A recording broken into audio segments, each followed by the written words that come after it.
আসলে মূল্যবান করার বিষয় সামাজিকভাবে আমরা যদি প্রতিরোধ করে তুলি হাসিনারে কোনো ভোট দিয়া সিনেমারে গিয়ে আমরা খেলাইতে পারছি, খেলাইতে হয়েছিল লাঠি দিয়া ঝাড়ু দিয়া। তেমনিভাবে সামাজিকভাবেও যারা জানেন আওয়ামী লীগের সময় আওয়ামী লীগ জালেম করতে হয়তো নতুন করে কোনো বিএনপি নেতা জরুর করতে চায়, যে কোনো জালেমের বিরুদ্ধে, মদখোরের বিরুদ্ধে, নেশাখোরের বিরুদ্ধে আমাদেরকে ঐক্যবদ্ধভাবে প্রতিরোধ করতে হবে।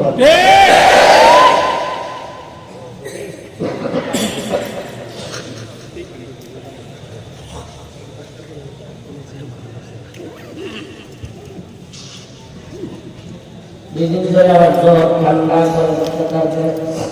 শরীরের বিভিন্ন জায়গায় অনেকগুলো ফোড়া হয়েছে, বিভিন্ন জায়গায় একেবারে অনেকগুলো ফোড়া হয়েছে।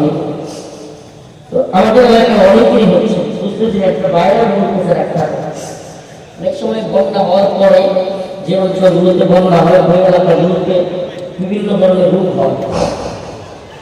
তো এই জন্য কাজ করে দোয়া করবেন আমাদের জন্য, করবেন তো ইনশাআল্লাহ।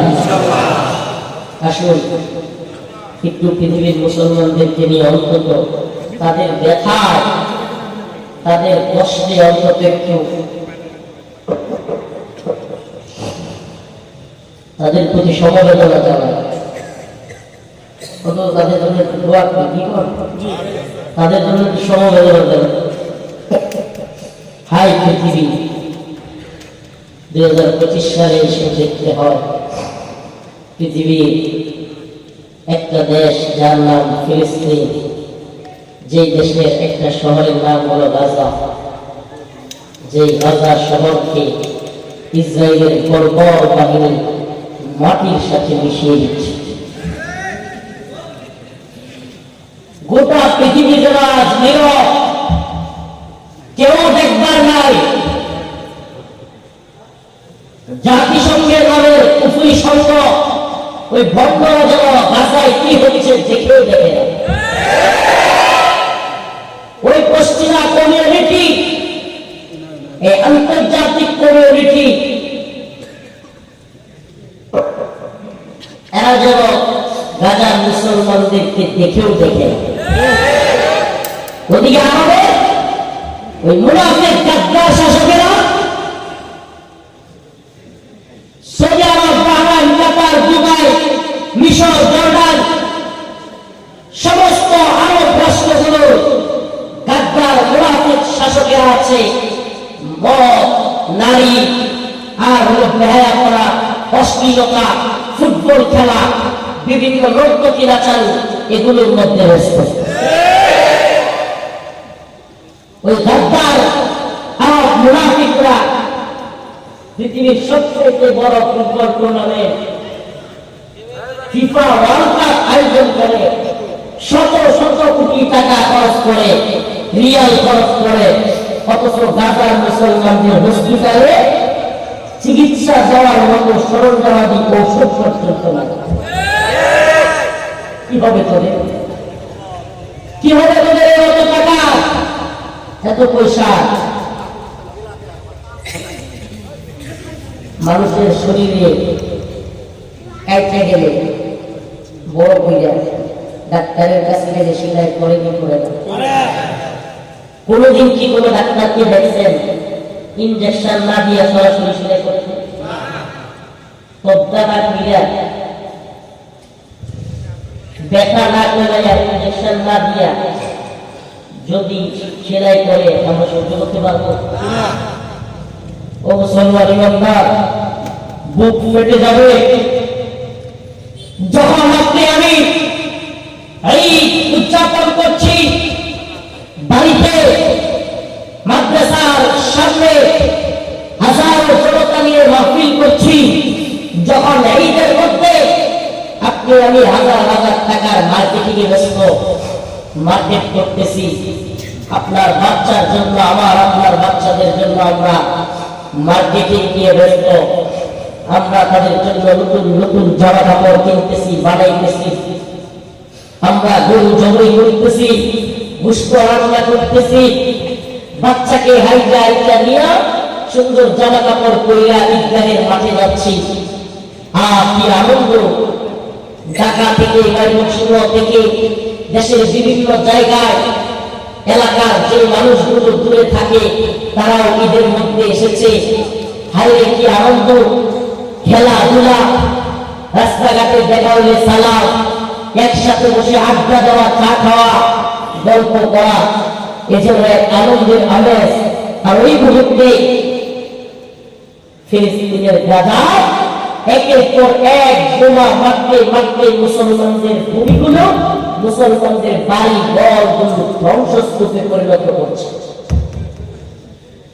ওই মুহূর্তে ফিলিস্তিনের গাজায় ছোট্ট শিশুটা, বুড়া মানুষটা, ছোট্ট বাচ্চাটা, তার গায়ের মধ্যে বোমা আঘাত লেগেছে, তার গায়ের মধ্যে বোমার স্প্লিন্টার লেগে কত বিক্ষত হয়ে গিয়েছে, সেলাই করা দরকার। হসপিটালে নিয়ে গেছে, হসপিটালে সেলাইয়ের আগে ইনজেকশন করার মতো ইনজেকশন নয়, ওই ইনজেকশন ছাড়াই ওই ছোট বাচ্চাকে ডাক্তার সেলাই করেছে।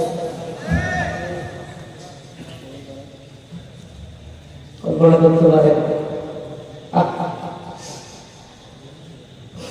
আমার একটা সন্তান আছে 6 মাস বয়স, এখনই বুঝতে পারি অনেকটু জ্বর হইলে মনে চিন্তা করে কান্না শুরু করি। আগে বুঝতাম না, রাত্রে জ্বর হইলে বলে নিয়া ওর কান্না দিকে আমরা নিজেই কান্না শুরু করি। এমন ছোট্ট বাচ্চার যদি কাইটা যায়, বোমার আঘাত লাগে, স্প্লিন্টারের আঘাত লাগে, গুলির আঘাত লাগে, আর এই চিরার মধ্যে যদি আমার সামনে আমার সন্তানকে যদি ইনজেকশন না দেওয়া সেটাই করতে থাকে, ওর চিৎকারে তো আকাশ বাতাস ভাই হয়ে যাওয়া।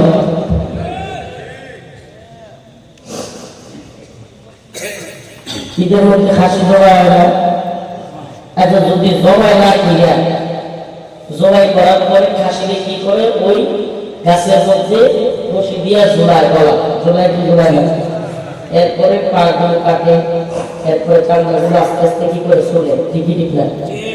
কিন্তু যদি জীবন্ত মানুষ জীবন্ত ছাগল চামড়াগুলো কিন্তু কল্পনা করা যায় ওই কষ্ট। আর এই যে একটা বাচ্চা শিশুকে ইনজেকশন ছাড়া সেলাই করতেছে, এটা যে কত ভয়াবহ, পড়া কথা হবে না। কত বিক্ষত স্থানের মধ্যে ইনজেকশন ছাড়া সেলাই করা, এটা যে কত কষ্টে।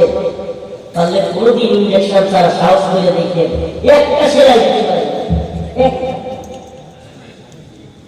ও প্রিয় ভাইরা, অথচ গাজার ওই ছোট্ট শিশুগুলো বেদার্সে মরতেছে। পৃথিবী আজ যেন ওদের পাশে কেউ নেই। পৃথিবী আজ নীরব, দর্শকের ভূমিকায় নীরব দর্শক হয়ে আছে। সবাই সবাই সবার মতো করে চলছে তো চলছেই, আর গাজাবাসী মাটির সাথে মিশে যাচ্ছে। পশ্চিমারা নীরব, যারা কিনা ইউক্রেনে যখন রাশিয়া হামলা করেছিল, মিডিয়ার মাধ্যমে গোটা পৃথিবীর সামনে আরে বাপরে একটা বাচ্চা কিছু হইলে পুরা মিডিয়া গরম তুলপার, মিডিয়ার লোকেরা কান্নাকাটি শেষ নাই। ইউক্রেনের বাচ্চারা মারা যাচ্ছে, আর ফিলিস্তিনের শিশুদের জন্য কোনো মূল্যই নেই। ফিলিস্তিনের ছোট্ট শিশু, এই ভিডিওটা আমি যতবার দেখি চোখের পানি রাখতে পারি না। ওই ছোট্ট মেয়েটার চেহারা এখনো চোখে ভাসে। যে মেয়েটাকে সাংবাদিক জিজ্ঞেস করতেছে, ঈদ চলে এসেছে, তুমি কি চাও, ঈদের মধ্যে তুমি কি চাও? মেয়েটা প্রশ্নটা শোনার সাথে সাথে ফেলেছে, বলতেছে আমরা গত কয়েকদিন যাব ঘাস খাইতেছি, ঘাস, একটা রুটি খাইতে চাই, রুটি।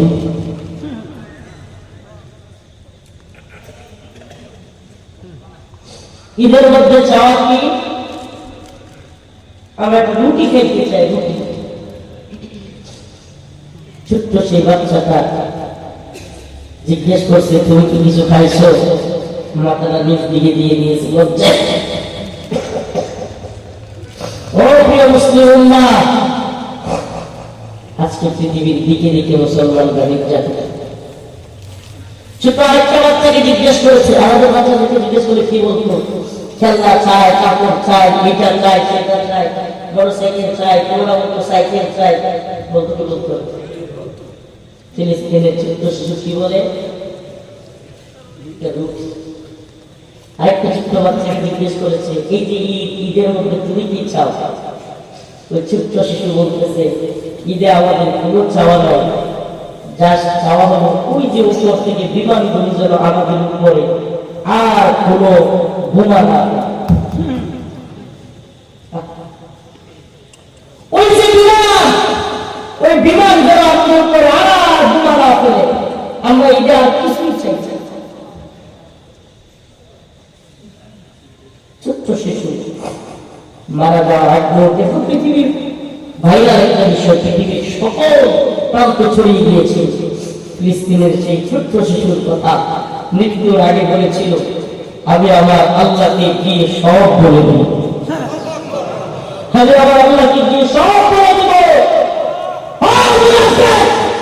আরব শাসকেরা এই ছোট্ট শিশুগুলোকে বুলাবে ইসরায়েলে মারতেছে, আর তোরা বসে আছিস বড় বড় দালানের মধ্যে বসে বসে এসি রুমে তাকিয়ে তাকিয়ে দেখছিস, তোরা ফুটবল খেলার আয়োজন করিস, লোকবকিদের নাচের ব্যবস্থা করিস, ওই আফ্রিকার পশ্চিমের দাসত্ব গোলামি হিসেবে গ্রহণ করে নিয়েছিস। শুনে রাখ, আমাদের মুনাফিক গাদ্দার শাসকেরা ইনশাআল্লাহ বিইذنিল্লাহ উম্মার মুজাহিদ সন্তানেরা আরব থেকে গর্জে উঠবে, মধ্য মুজাহিদরা আরব শাসকদের বিরুদ্ধে বিদ্রোহ করবে। আরবের সমস্ত যুবকেরা বিদ্রোহ ঘোষণা করবে, আল-আকসার দিকে বলে গর্জে উঠবে, মুসলিমরা আকসার দিকে যাবে। প্রথম কিবলা ইসরায়েলের হাতে ছেড়ে দিবে না। একটা একটা আরব মুনাফিক শাসকদের পরিণতি হাসিনার চাইতেও ভয়াবহ হবে, আরো ভয়াবহ হবে। মুনাফিক গাদ্দার শাসকদেরকে পাল্লা করে টেনে হিঁচড়ে ক্ষমতা করে মুসলমানরা নামাবে।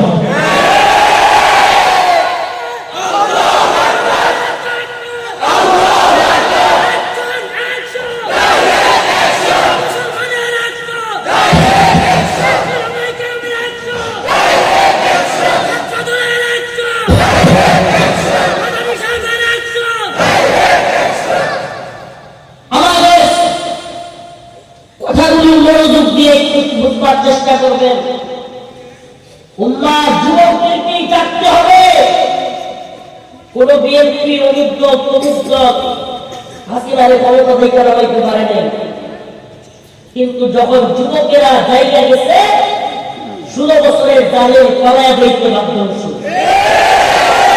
উম্মার মুজাহিদ যুবকের যখন আরবে জেগে উঠবে, মোহাম্মদ বিন কাসিমের উত্তরসূরিরা যখন জেগে উঠবে, সালাউদ্দিন আইয়ুবীর উত্তরসূরিরা যখন জেগে উঠবে, ওই আরব মুনাফিক শাসকদের দিকে দেশে থাকবে না, বরং তাদের অস্ত্রগুলো ত্যাগ করে লব্বাইকে আকসা বলে আকসার দিকে গোটা পৃথিবী থেকে উম্মার মুজাহিদরা যখন রওনা হবে, ফিলিস্তিনের ইসরায়েলি বর্বর বাহিনী ইনশাআল্লাহ ইনশাআল্লাহ আল্লাহ বলেছেন ইহুদিরা পালানোর জায়গা পর্যন্ত খুঁজে পাবে। জাকাত নামক গাছের নিচে গিয়া ইহুদিরা পালাবে, গাছ বলবে আমার পিছনে ইহুদি আছে, ওখানে মারো। আল্লাহ বিজয়ের ঘোষণা দিয়েছে। ও মুনাফিক আরব শাসকেরা, মুসলিম নামদারি মুনাফিকেরা, কাফেরদেরকে কি বলবো? আগে তুই মুনাফিক গুলোরে বলবো কার? আরবের মুনাফিক গাদ্দার শাসকগুলোর কারণে আজকে ইসরায়েল এত সাহস পেয়েছে, মুসলমানদেরকে দিনের পর দিন নির্যাতন নিপীড়ন করে যাচ্ছে। ওই আরবের পশ্চিমাদের কদলে হন্তারে গোলাম শাসকগুলো যদি না থাকতো, মুসলমানদের এত লোকজনের পরিস্থিতি থাকতো। কিন্তু মনে রাখবেন, বেশি দিন কিন্তু মানুষ সরকারের দিয়ে থাকে। ধৈর্যের বাঁধ যখন বেড়ে যাবে, আরবের যুবকেরা একটা মুহাম্মদ বিন কাসিমের মতো, মোল্লা ওমরের মতো, সালাউদ্দিন আইয়ুবীর মতো, সুলতান মাহমুদ গজনবীর মতো জেগে উঠবে, এমন ভাবে জেগে উঠবে। আরবের মধ্যে 2012 সালে কি আরব বসন্ত হয়েছিল গোটা পৃথিবী দেখেছিল। আরবের সমস্ত যুবকেরা রাজপথে নেমে এসেছিল, অস্ত্র নিয়ে নেমে গিয়েছিল। সেই যে সূচনা, আমার তো মনে হচ্ছে ইনশাআল্লাহ গোটা পৃথিবীর যুবকেরা আবারও অস্ত্র নিয়ে জেগে উঠবে ইনশাআল্লাহ। এই মুরতাদ শাসকেরা, এই তাগুতেরা, এই গোটা পৃথিবীর তথাকথিত ইন্টারন্যাশনাল কমিউনিটি কি বলবো, কি উগ্রবাদী বলবো, মৌলবাদী বলবো, এগুলো দেখবার সময় আমাদের নাই। তোরা যদি আমাদের দিকে অস্ত্র তাক করিস, আমরাও তোদের বিরুদ্ধে অস্ত্র করবো। এটাই দ্বীনের শিক্ষা, এটাই দ্বীনের শিক্ষা। এতক্ষণ তো ফিলিস্তিনের কথা আপনাদেরকে বললাম। আমাদের পার্শ্ববর্তী দেশ হিন্দুত্ববাদী ভারত সরকার, আপনারা কতটুকু জেনেছেন জানি না, মিডিয়ার মাধ্যমে খবরগুলো শুনতেছেন যারা, ভারতে নতুন একটা আইন পাস করেছে, বিল পাস করেছে সংসদে। বিলটার নাম হলো ওয়াকফ বিল। ওয়াকফ বিল সেটা কি? এই যে মাদ্রাসা, এই জায়গাটা কি মাদ্রাসার নামে ওয়াকফ করা? কথা বুঝলেন? এই যে মসজিদ, মসজিদের জায়গাটা কি মসজিদের সাথে ওয়াকফ করা? নাকি কোনো ব্যক্তি পারে? এরকম ওয়াকফকৃত জমি কিন্তু অনেক আছে। আমাদের চেয়ে ভারতের ওয়াকফ সম্পত্তি আরো বেশি, কিন্তু হিন্দুত্ববাদী মোদী গুজরাটের কষায় সে নতুন করে একটা আইন তৈরি করেছে। এই ওয়াকফকৃত সম্পত্তিতে চাইলে হিন্দুরাও গিয়ে ভাগ বসে।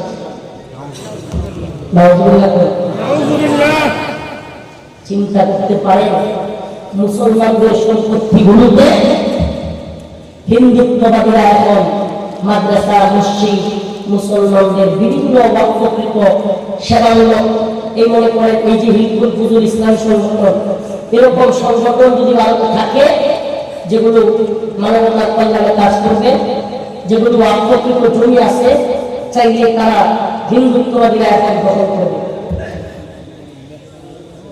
এতদিন তো একটু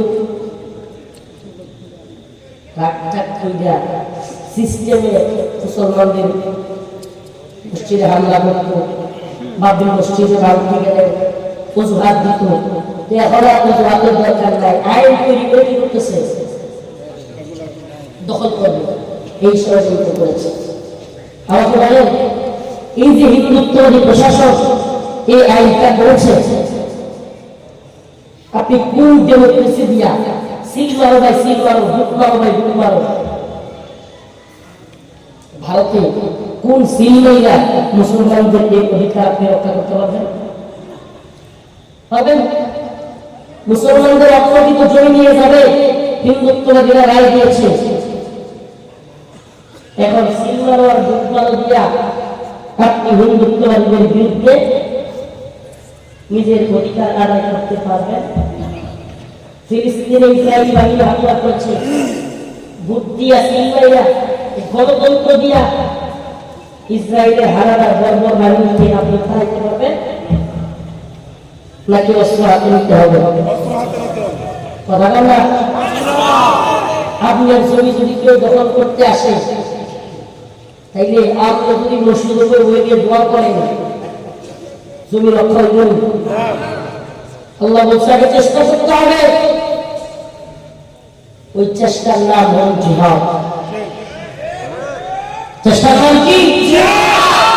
আল্লাহ বলেন ওয়ালা লাকুম লা তুকাতিলুনা ফি সাবিলিল্লাহ ওয়ামা লাকুম লা তুকাতিলুনা ফি সাবিলিল্লাহ ওয়াল মুস্তাদাফিনা মিনার রিজাল والنساء والولدان الذين يقولون ربنا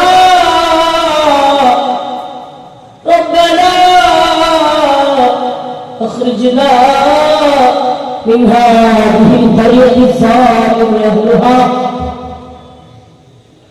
আল্লাহ বলেন তোমরা তুকাতিলুনা ফি সাবিলিল্লাহ, তোমাদের কি হয়ে গেল যে তোমরা আল্লাহর রাস্তায় জিহাদ করতেছো? আল্লাহ নিজে বলতেছে তোমাদের কি হয়ে গেল? আবার হঠাৎ করে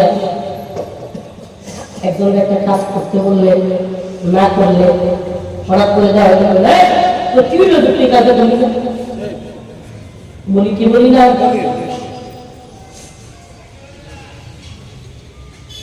আল্লাহ পাক ধমকের সুরে আপনাকে আমাকে বলছেন ওমালাকুম লা তুকাতিলুনা ফি সাবিলিল্লাহ, তোমাদের কি হলো তোমরা আল্লাহর যুদ্ধ করতেছো না? বলেন না এই আয়াত কি আমাদের সময় নাযিল হয়েছে না রাসূলের যুগে? তাহলে রাসূল কি আল্লাহর পথে জিহাদ করতে না? তাহলে আল্লাহ কারে বলল ওমালাকুম লা তুকাতিলুনা ফি সাবিলিল্লাহ, তোমাদের কি হলো যে যুদ্ধ করতেছো না? তার মানে এই কথা আল্লাহ যাদেরকে বলছেন তার মানে রাসূল না।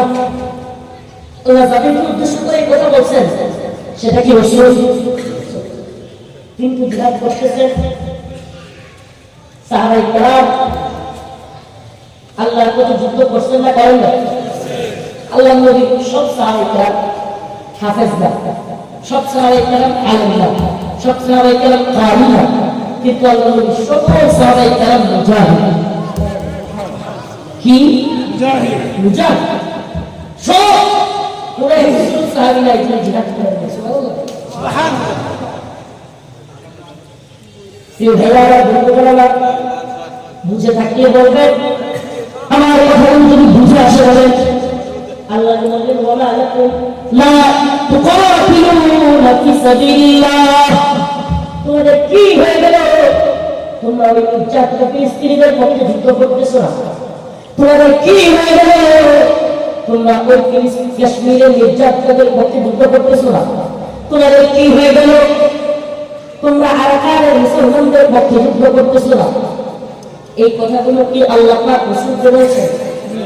রাসূল কি যুদ্ধ করতো না? করতো না? সাহাবায়ে কেরাম যুদ্ধ করেছিল না? করে নাই? তাইলে তাদের উদ্দেশ্য মনে বুঝে দিবেন তারা কি উদ্দেশ্য আয়াত না, এই আয়াত দ্বারা তাদের উদ্দেশ্য যারা কিনা জিহাদ বাদ দিয়ে এখন সিলমারো গায়ে সিলমারো অমুক মাকা গণতন্ত্র করে বানাইছে জিহাদ নাউজুবিল্লাহ।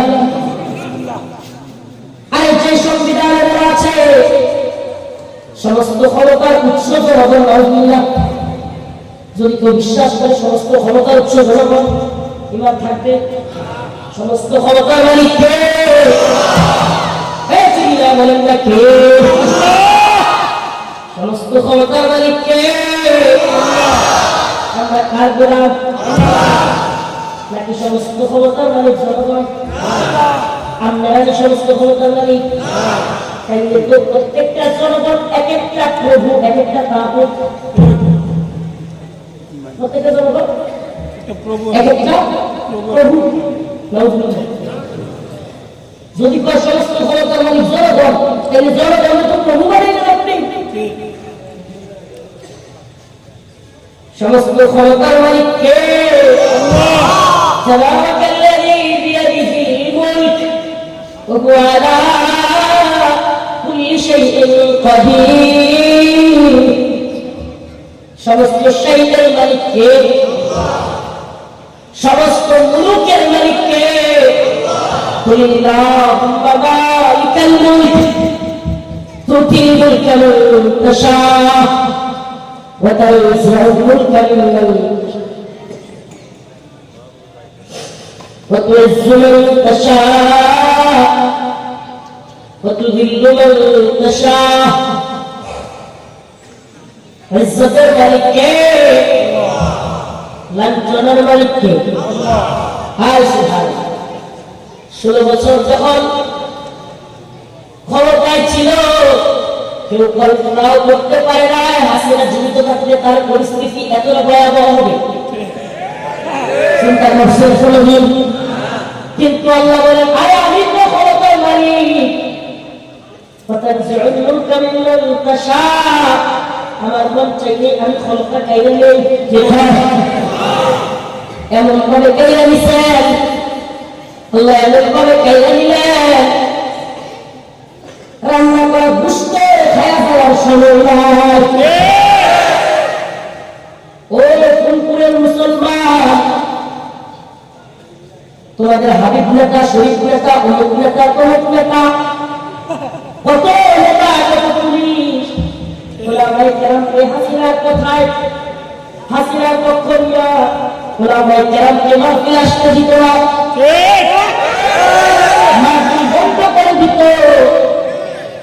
মাহফিল বক্তব্য দিতে গেলে পুলিশ আইসা মাইক থেকে নিয়ে যেত। আল্লাহ বলেন, হাসিনা তুই আলেমদের বক্তব্য দেওয়ার সময় মাইক কেড়ে নিয়েছিলি, তুই তো সেনা প্রধানের কাছে বলছিলি 40 মিনিট একটু বক্তব্য রেকর্ড করবি, তোর 40 মিনিটের বক্তব্য রেকর্ডের সময় নাই। সেনা প্রধানকে বক্তব্য দিতে চাইলে গণভবনের সব পাবলিকের সামনে খামসা দিয়ে চলে।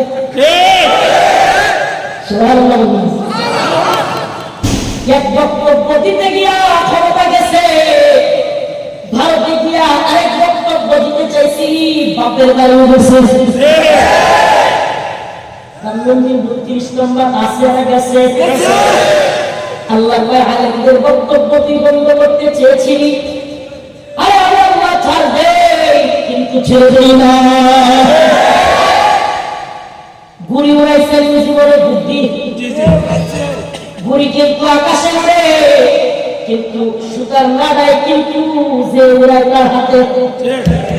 ও হাসিনা, ও জালিমেরা, ও নেতানিয়াহু, ও ট্রাম্প, ও মোদি, তোরা জুলুম শুরু করেছিস, কিন্তু শুনে রাখ, সমস্ত জালেমদের নেতায় আমার আল্লাহর হাতে। বক্তব্য দিতে বাবা, মাহফিলের মাইক কেড়ে নেওয়া, আলেমদেরকে লাঞ্ছিত করা। আল্লাহ বলে, তোর বক্তব্য জাতি আর শুনবে না। তুই একবার বক্তব্য দিয়ে ক্ষমতা শেষ, আরেক বক্তব্য দিতে গিয়া বাপের বাড়ি শেষ, আরেকবার বক্তব্য দিয়ে ইউনুস কাকুফার আইনা আইনা বাংলাদেশের মতি দিলে আইনা পিরানি দিয়া বসে দিবে। চাই কি চাই না? চাই কি চাই না? আল্লাহ যেন আমাদেরকে করুণ পরিণতির মৃত্যু দেখার তৌফিক দান করেন। নতুন করে কেউ যদি পাখনা বজায় জুলুমের সাগাবাজি টেন্ডার বাজিতে, তাইলে আওয়ামী লীগ থেকে, হাসিনা থেকে শিক্ষা নেন, নাইলে কিন্তু জনগণ টেন্ডার গেলে দল দেখবে না, নেতা দেখবে না, কিন্তু সামনে রাখবে না। পাখনা বজায় যায় না যেন শিক্ষা নেন। পৃথিবীর ইতিহাস সাক্ষী, ক্ষমতা দেওয়া জুলুম করে বেশি দিন ঠিক যায় না। মানুষদেরকে ভালোবাসতে শিখেন, মানুষদেরকে ভালোবাসতে শিখেন, বিপদে আপদে মানুষের পাশে দাঁড়াতে শিখেন। ঠিকই মানুষ আপনাকে ভালোবাসবে, সম্মান করবে, কিন্তু যদি মায়েরা কিনা সম্মান আদায় করতে চান, যদি মানুষকে গুম খুন নির্যাতন নিপীড়ন কইরা প্রধানমন্ত্রী হইতে চান, আল্লাহ পরিণতি কিন্তু ভয়াবহ। নতুন কইরা আমেরিকার প্রেসিডেন্ট পাগলা ডোনাল্ড ট্রাম্প সে ঘোষণা দিয়েছে, গাজাকে মাটির সাথে মিশায়া সেখানে সে আপনার আকর্ষণীয় স্থান পর্যটন কেন্দ্র বানায়। মুসলমানদের শহর দেশে কি বানাবে? ও ডোনাল্ড ট্রাম্প সাহেব ইউটিউবারদের মাধ্যমে যদিও জাতীয় আন্তর্জাতিক ভাবে কথাগুলো যায়, ওই পাগলা ট্রাম্পের উদ্দেশ্যে আমার কথা, ও ডোনাল্ড ট্রাম্প পাগলা, তোর দাদা, তোর আগে ক্ষমতায় ছিল জর্জ ডব্লিউ বুশ। ওই জর্জ ডব্লিউ বুশ আফগানিস্তানের ব্যাপারে আইসা বলছিল আফগানকে মাটির সাথে মিশিয়ে দিবে। 2001 সালে হামলা করেছিল। 21 বছর যুদ্ধের পরে 2021 সালে জর্জ ডব্লিউ বুশ যে যুদ্ধ শুরু করেছিল, নাকি হত্যা বাগদাইকা সাইরা দেওয়া কেন্দ্রবাসী করা, আজ জীবনে যুদ্ধ করবো না করা, নাকে খত দিয়া বাপ চাইতে আপনার প্রতি বিদায় হয়েছে। এদের বাপ দাদারা মুসলমানদের কাছে এমন পরাজিত হয়েছে, ও পাগলাটা মুসলমানদের বুকের দিয়ে হাত তুলিস না।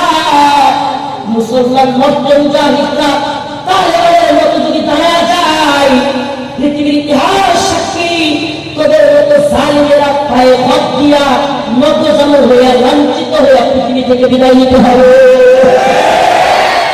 ইতিহাস প্রমাণ করবে। সময়টা শুধু চাকতে হবে, যুবকদের চাকতে হবে। এরা আমাদের উগ্রবাদী বলে ওই গান কিন্তু একটা কাক কাক কাক ওইটা কিন্তু একটা হাসিনাও কাম কাক জঙ্গি নাটক মৌলবাদী উগ্রবাদী। বর্তমানে যে সরকার আছে দেখবেন পশ্চিমা যে খাওয়ায় দেওয়া, পশ্চিমা যদি খাওয়ায় দেয়, এরাও দেখবেন আমরা জিহাদের কথা বলি, এরাও দেখবেন করতে থাকবে উগ্রবাদ জঙ্গিবাদ পরিষ্কার চলে যাচ্ছে। ফিলিস্তিনে টনকে টন বোলাইয়া মুসলমানরা দেখতেছে, তখন উগ্রবাদ জঙ্গিবাদ দেখোস না? রাষ্ট্রীয় মুসলমানদেরকে মাইয়া শেষ করে দিচ্ছে, তখন জঙ্গিবাদ উগ্রবাদ দেখোস না? আর এখন মুসলমানদেরকে মাইয়া শেষ করে দিচ্ছে, তখন জঙ্গিবাদ উগ্রবাদ দেখোস না? আমাদেরকে বোমা মাইয়া আমাদের বাড়ি ঘরগুলো পাউডার বানিয়ে দিলে, আর আমাদেরকে বলবে ও শান্তি শান্তি, বুঝছেন? কারণ পাউডার বানিয়ে দিলে আর আমাদেরকে শান্তি, ইসলাম বলে শান্তি, ইসলাম বলে শান্তি। ওরে বদমাশ, ইসলাম মানে শান্তি, কথা বলে কে বলছে? ইসলাম ধর্ম শান্তি প্রতিষ্ঠা ধর্ম। শান্তি প্রতিষ্ঠা করতে হলে জিহাদ করতে হবে, বলেন না? শান্তি প্রতিষ্ঠা করতে হলে কি করতে হবে? জালেমরা কি পিড়াই না দিলে থামে? হাসিনারে বুক দিয়া সিংহাইয়া 16 বছরে কোরআনকে মারছে, পিড়ারি দিছে না শ্রীলঙ্কায় জায়গা খয়া পিড়াইছে, নামছে কিনা মেনে বাংলাদেশের জঙ্গলে ঘুরে পিড়াইছে, রাস্তার মোড়ে মোড়ে ঝুলে রাখছে, নামছে কিনা মেনে। পৃথিবীর ইতিহাসে 300 এমপি, সব মন্ত্রী, প্রধানমন্ত্রী সবটি মিলে একসাথে ভাগছে, পৃথিবীর ইতিহাসে। তার মানে পিটানি দিলে সব পাওয়া। তাইলে মুসলমানদেরকে খালি মায়ের খাইলে চলছে না, মায়ের খাওয়া যেন সুন্দর, ইসলামের জন্য মায়ের দেওয়া শুনি। আল্লাহ মুসলমান